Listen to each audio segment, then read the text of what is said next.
Good evening, I'm John Batchelor. This is The John Batchelor Show. I'm very pleased to turn to Japan as a subject for a year-end summary and looking ahead. And I have with me the man who's done a deal of reporting on Japan these last years. Joseph Sternberg, the business editor of the editorial page of the Wall Street Journal, joins in studio.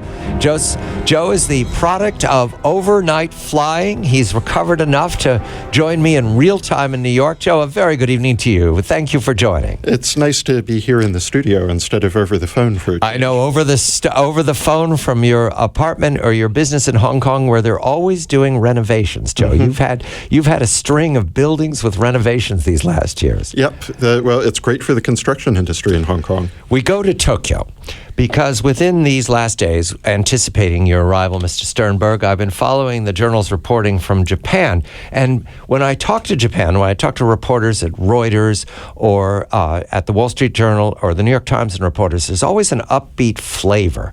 The young people there are buoyant and they're eager and they lock on to American idioms and they speak wonderful English. But then I learn about their economy, which remains a mystery to me. And I see now that the Bank of Japan is putting out a survey that there's confidence among Japanese businesses. However, not to get ahead of this, there are mixed signals that the success of Abe's economics are real, that there's a lot of hype and there are no facts yet. So, Joe, having surrounded the story now, Bank of Japan positive about businessmen, Abe not so positive about his politics. How is it to be a businessman in Japan these days? And then we'll talk about being a consumer. Well, I think that if you're a businessman in Japan right now, the big issue is going to be a classic case of hope over experience. Because, one of the interesting things that we're seeing in a lot of these data as we look back over the first year of Shinzo Abe's government there and his economic reform program has been that there's still a great deal of optimism about what he might achieve. So if you look at things like this Bank of Japan survey that is measuring forward-looking sentiment, that's a very positive story. Japanese people still believe that there's a good chance that this might work. They're cheerful. They are surprisingly cheerful. It's an unusual thing for them. But then if you look at data that measure what is actually happening on the ground right now, or what happened in the previous quarter, those data tend to be much more mixed. So it's hard to say that Abenomics is working right now. And in fact, a lot of people who have looked at it are saying that it's disappointing in a lot of respects, that he has not been as aggressive pushing important reforms as he should have been, as a lot of people had thought he might be. And yet there's still the sense that things are happening in Tokyo that hadn't been happening before. There does seem to be some new thinking going on in terms of economic policy. And whatever else you might say about it, that does seem to be giving people on the ground some reason to be optimistic that there might be improvement in the future. The Japanese like to shop. They're really good at consuming, and they love high end. Is that part of Abenomics' plan? No, not really. And that's another really interesting thing that's kind of counterintuitive if you look at the data right now, because one of the bright spots so far over the past couple months has been consumer spending in Japan. But the curious thing about Abenomics is that he is not encouraging as much of this domestic consumption as you might think. And in fact, he has increased the consumption tax. A lot of this domestic consumption that you're seeing right now is an attempt to front-run a tax increase that's slated to take effect next year. And so, that is kind of a curious thing that he did. He did it because it was pitched as a fiscal reform to try to get the government finances in order to increase the consumption tax. But again, you have to ask, how is taxing domestic consumption, which is something that the Japanese economy is going to need if it wants to, be healthy, to emerge from its 20-year stagnation, how is that kind of tax policy or fiscal policy consistent with the broader growth agenda that he's pitching so aggressively? Japan also has the story of recovering from the tsunami and recovering from the nuclear catastrophe that remains non-transparent. They've got acres and acres of radioactive water stored in tanks. Sometimes they leak, sometimes they don't. They're transporting or they're trying to excavate the rods that are still in place. Is that part of the Japanese quandary now? I can't tell whether that was a bookmark in Japan's growth or whether that was such a disaster that they've sort of made it the bad bank of Japan. They don't integrate it into their future. Well, one of the things that you and I and Gordon Chang have discussed before in connection to Japan has actually been the issue of the electric utilities after this nuclear disaster. Right. And that's an example of another very interesting phenomenon that's going on in Japan, which is that all of a sudden there are so many more moving parts than there used to be. And I think that the utility issue where you're now seeing much greater public opposition to nuclear power than there had ever been before, and the kind of opposition that the government and the bureaucrats don't seem to be able to overcome to restart the reactors. At the same time that you have all of these other little moves starting around the edges to begin a utility reform to try to break up some of these monopolies that have kept these high electricity prices for a long time. It's an example of how, at the same time you have this big Abenomics agenda, you also have a lot of forces in there that just seem to defy control by Do they want to politician. deregulate utilities?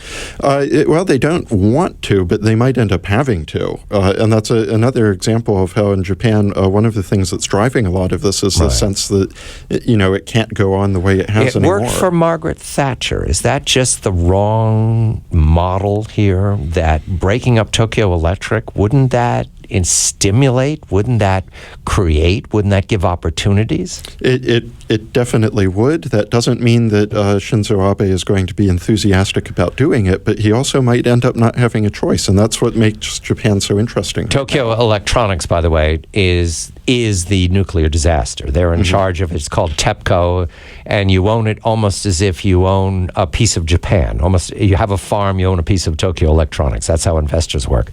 The other matter that's odd, but it's been presenting a slow building story these last years, and now it breaks out in a confrontation in the East China Sea of the Senkakus, which are cross-claimed by the Chinese. Now the unilateral decision of November 23rd by the PLA Air Force to extend the air defense air identification zone over the Senkakus and into Japanese airspace. That suggests that Abe has made the right decision to be more aggressive towards Japan these last years. He's been rewarded for it by the Japanese public. But are we reaching a level that he's going to back up his aggression with build-out for the Defense Department? Well, see, this is actually a very interesting angle on the economic reform that I think that is only now starting to come into focus, because there is a greater sense of urgency in Japan about these self-defense issues and the territorial issues. But along with that comes a realization that a stagnating economy can't necessarily provide the resources for the government to address that. So, this week Tokyo has come out with a series of new strategy documents geared toward dealing with the China maritime territorial issue. And the big question mark hanging over all of that is how are they going to pay for some of the force enhancements that Japan might need to meet that.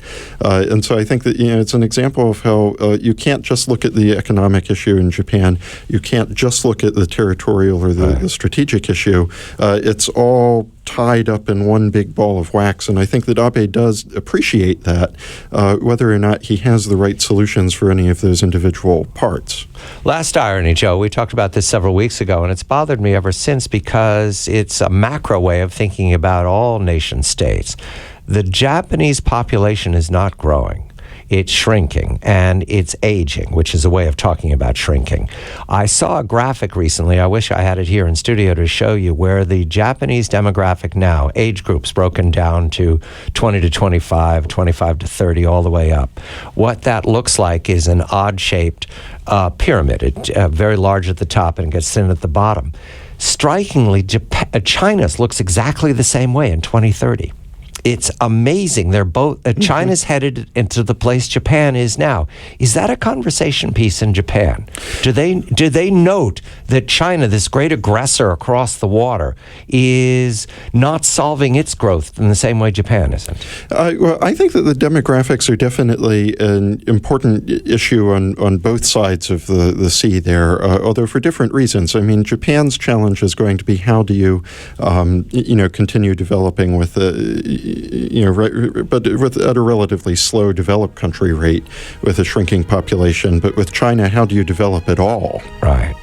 We're going to come back and turn to the other side of the East China Sea. That's the mainland, because Joe spends all of his time in Hong Kong, so he looks east and west. Joseph Sternberg is the business editor of the editorial page of the Wall Street Journal in Hong Kong. I'm John Batchelor.